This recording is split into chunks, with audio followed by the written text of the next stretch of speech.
বিসমিল্লাহির রহমানির রহিম। আসসালামু আলাইকুম ওয়া রাহমাতুল্লাহি ওয়া বারাকাতুহু। রিকাবি বাজার বালিকা উচ্চ বিদ্যালয় এর অনলাইন ক্লাস, পঞ্চম শ্রেণীর ইসলাম ও নৈতিক শিক্ষা। প্রিয় শিক্ষার্থীগণ, স্বাগতম। আশা করি তোমরা ভালো আছো। আজ তোমাদের পঞ্চম অধ্যায়ের ষষ্ঠ ক্লাস। প্রিয় শিক্ষার্থীগণ, তোমাদের আজ বদর ও অন্যান্য যুদ্ধ সম্পর্কে আলোচনা করা হবে। প্রিয় শিক্ষার্থীগণ, মক্কায় কাফির মুশরিকরা চেয়েছিল ইসলাম ও মুসলিমদের নিশ্চিহ্নিত করে দিতে, কিন্তু মদিনায় ইসলামের উত্তরোত্তর উন্নতি দেখে তারা হিংসায় জ্বলে ওঠে। মদিনায় ইহুদিরা তাদের প্রচারিত করেছিল যে আবু সুফিয়ানের বাণিজ্য কাফেলা মুসলমানদের দ্বারা আক্রান্ত হওয়ার গুজব উঠিয়েছিল। কাফেরেরা মদিনায় আক্রমণের জন্য রওনা হলো। এই সংবাদ পেয়ে কাফেরা কী করলো? প্রিয় শিক্ষার্থীগণ, মদিনা আক্রমণের রওনা হলো। সংবাদ পেয়ে রাসূলুল্লাহ সাল্লাল্লাহু আলাইহি ওয়াসাল্লাম 313 জন সাহাবী সহ মদিনা থেকে প্রায় 80 মাইল দক্ষিণ পশ্চিমে বদর নামক স্থানে উপস্থিত হয়। কত মাইল দূরে প্রিয় শিক্ষার্থীগণ? 80 মাইল দূরে। কতজন সাহাবী নিয়ে? 313 জন উপস্থিত হন। দ্বিতীয় হিজরি 17 রমজান 624 খ্রিস্টাব্দে বদর প্রান্তে দুই পক্ষ পরস্পর মুখোমুখি হলো। কুরাইশ বাহিনীর সৈন্য সংখ্যা ছিল কত? 1000। দুই পক্ষে মুখোমুখি হয়। কুরাইশ বাহিনীর সৈন্য সংখ্যা কত? 1000। মুসলিমদের সংখ্যা নগণ্য, অস্ত্রশস্ত্র তেমন কিছুই নেই, কিন্তু তারা ঈমানের বলে বলিয়ান। কিসের বলে বলিয়ান? ঈমানের বলে বলিয়ান। তাদের আল্লাহর উপর অকৃত্রিম বিশ্বাস ও ভরসা। তুমুল যুদ্ধ হলো, মুসলিম বাহিনী বিজয় লাভ করলো। তাহলে এই যুদ্ধে কারা বদরের যুদ্ধে বিজয় লাভ করেছে? মুসলমান বাহিনী যুদ্ধে জয়লাভ করেন। বদরের যুদ্ধে কুরাইশ নেতা আবু জাহেল, ওয়ালিদ, উতবা, সাইবা সহ 70 জন মারা যায়। বদরের যুদ্ধে কাফেরের 1000 থেকে মধ্য থেকে কতজন মারা যায়? 70 জন। আর 70 জন বন্দী হয়। কতজন বন্দী হয়? 70 জন। মুসলিম পক্ষে 14 জন শহীদ হন। কেউ বন্দী হয় নাই। প্রিয় শিক্ষার্থীগণ, রাসূলুল্লাহ সাল্লাল্লাহু আলাইহি ওয়াসাল্লাম মুসলিমগণ যুদ্ধে বন্দীদের সাথে কিরূপ উদার ও মানবিক আচরণ করেছিল একটু চিন্তা করে দেখা যাক। প্রিয় শিক্ষার্থীগণ, নিজেরা না খেয়ে বন্দীদের খাওয়াতেন।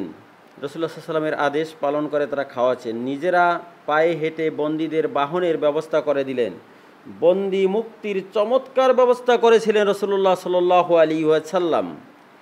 শিক্ষিত বন্দীদের মুক্তিপণ নির্ধারণ করা হয়েছিল 10 জন করে নিরক্ষর মুসলিম বালক বালিকাদের শিক্ষিত করা।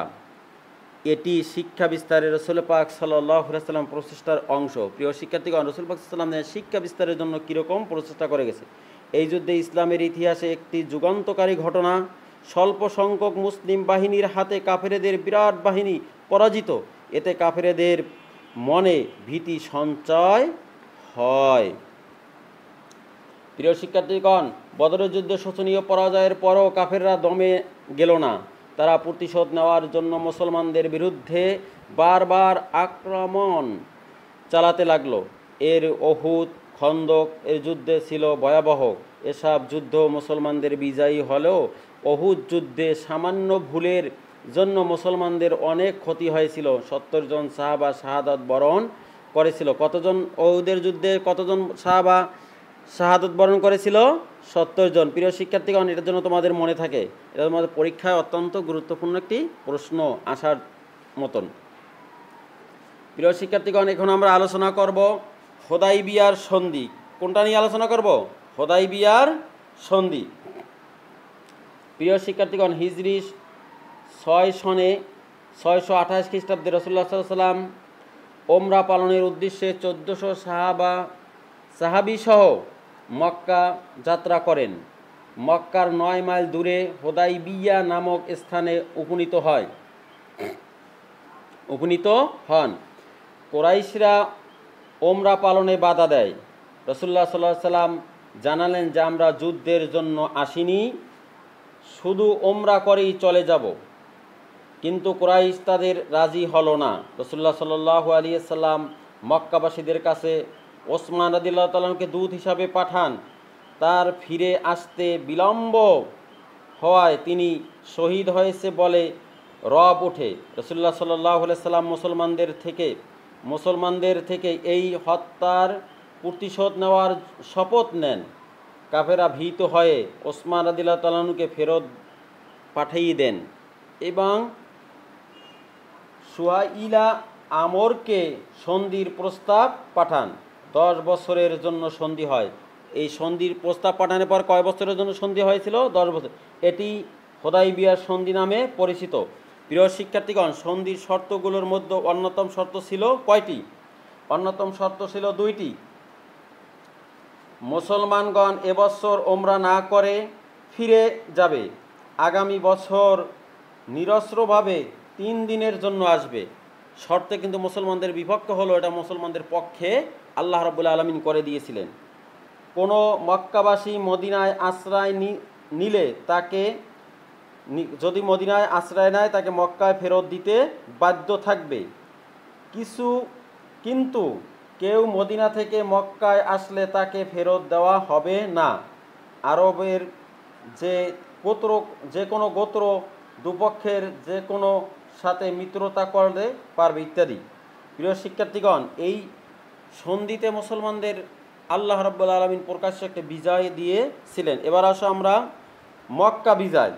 প্রিয় শিক্ষার্থীগণ, কুরাইশ ও তাদের মিত্র বনু বকর হুদাইবিয়ার সন্ধি ভঙ্গ করে মুসলমানদের মিত্র খুয়াসবা গোত্রকে আক্রমণ করে, তাদের মালামাল লুট করে, অনেককে আহত ও নিহত করেন। রাসূলুল্লাহ সাল্লাল্লাহু আলাইহি সাল্লাম শান্তি প্রস্তাব গ্রহণ না করে তারা সন্ধি বাতিল করে। 8ম হিজরি রমজান মাসে মহানবী সাল্লাল্লাহু আলাইহি সাল্লাম 10,000 সাহাবী নিয়ে মক্কায় বিজয়ের যাত্রা শুরু করেন। হঠাৎ এত বড় মুসলিম বাহিনী দেখে কুরাইশ ভয় পেয়ে গেল। অবস্থা বেগতি দেখে কুরাইশ নেতা আবু সুফিয়ান নবী করিম সাল্লাল্লাহু আলাইহি সাল্লামকে মক্কায় স্বাগতম জানান। মহানবী সাল্লাল্লাহু আলাইহি সাল্লাম প্রায় বিনা বাধাই, একেবারে বিনা রক্তপাতে মক্কা জয়লাভ করেন। এখানে কিন্তু কোনো রক্তপাত ছাড়াই মক্কা বিজয় হয়েছিল। এবার দেখো, মুহাম্মদ সাল্লাল্লাহু আলাইহি সাল্লাম মক্কা বিজয়ের করার পরও কিভাবে একটি ক্ষমার আদর্শ দেখিয়েছিলেন। ক্ষমা। মক্কাবাসী একদিন মহানবী সাল্লাল্লাহু আলাইহি সাল্লাম ও মুসলমানদের নির্মম নির্যাতন করেছিল। মহানবী সাল্লাল্লাহু আলাইহি সাল্লামকে হত্যা করার জন্য দৃঢ় প্রতিজ্ঞাবদ্ধ ছিল। যাদের জন্মভূমি ত্যাগ করতে বাধ্য করা হয়েছিল, মদিনায় তাকে শান্তিতে থাকতে দেওয়া হয়নি, সেই মহানবী সাল্লাল্লাহু আলাইহি সাল্লাম বিজয় বেশে হাজির হন। তিনি এখন মক্কায় একচ্ছত্র অধিপতি, আর মক্কাবাসীদের তার সামনে অপরাধীর বেশে দণ্ডায়মান। এরপরে দেখো রাসূল পাক সাল্লাল্লাহু আলাইহি ওয়াসাল্লাম তাদেরকে কি বলেছেন। মহানবী সাল্লাল্লাহু আলাইহি ওয়াসাল্লাম জিজ্ঞেস করলেন, তোমরা আমার কাছে কেমন ব্যবহার প্রত্যাশা করো? তারা বললেন, আজ আপনি আমাদের যে কোনো শাস্তি দিতে পারেন, তবে আপনি তো আমাদের দয়ালু ভাই ও দয়ালু ভাইয়ের পুত্র, আপনার কাছে আমরা দয়াপূর্ণ ব্যবহার আশা করি। রাসূল পাক সাল্লাল্লাহু আলাইহি সাল্লাম মক্কাবাসীদের প্রতি সেই দয়াপূর্ণ ব্যবহার করেছিলেন। এবার আসো আমরা বিদায় হজ। প্রিয় শিক্ষার্থীগণ, মহানবী সাল্লাল্লাহু আলাইহি সাল্লাম 10ম হিজরিতে হজ পালনের উদ্দেশ্যে ইচ্ছা প্রকাশ করেন। এটাই ছিল তার জীবনের শেষ হজ। তিনি এরপর আর হজ করার সুযোগ পায়নি, তাই একে বিদায় হজ বলে। এই হজটাকে কি বলে? বিদায় হজ। মহানবী সাল্লাল্লাহু আলাইহি সাল্লাম লক্ষাধিক সাহাবী নিয়ে হজ আদায় করেন। এই হজেই তিনি আরাফাতের ময়দানের জাবালে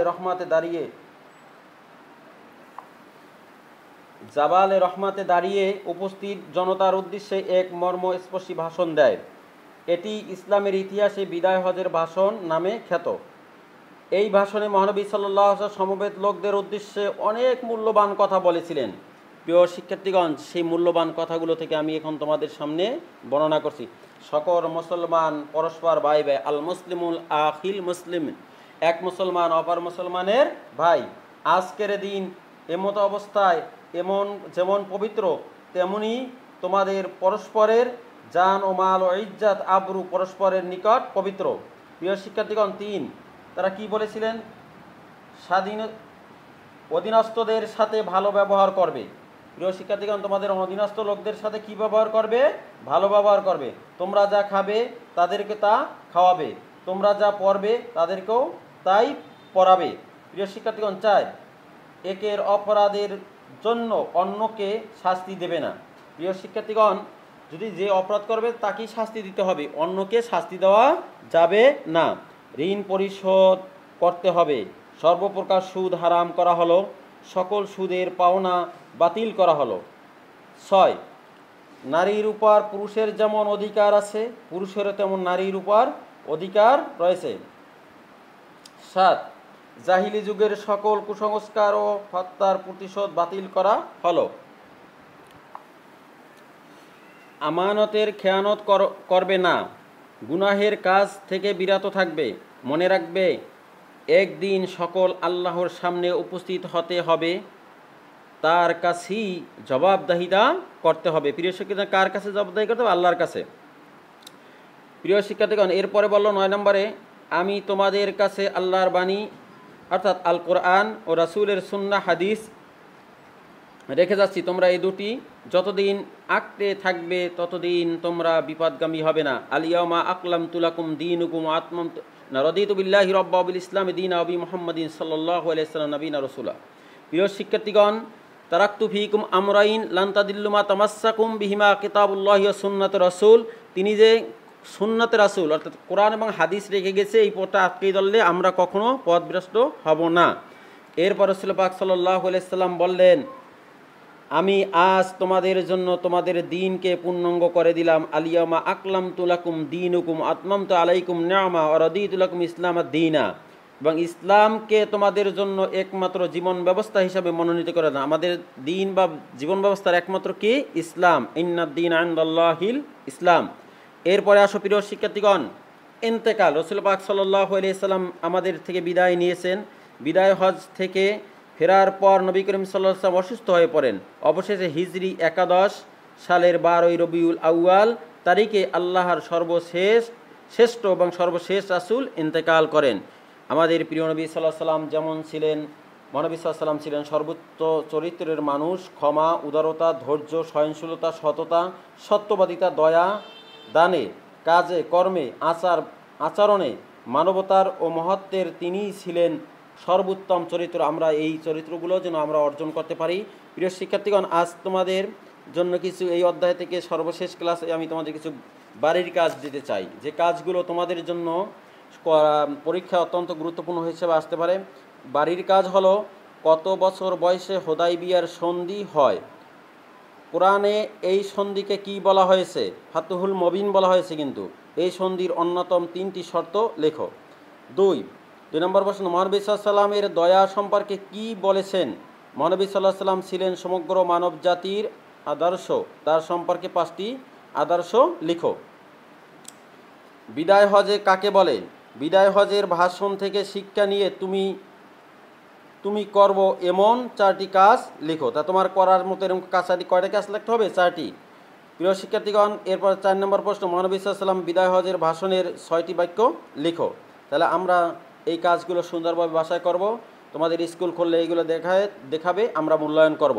ভালো থাকো, সুস্থ থাকো, এই কামনা রেখে আজকের এ পর্যন্ত বিদায়।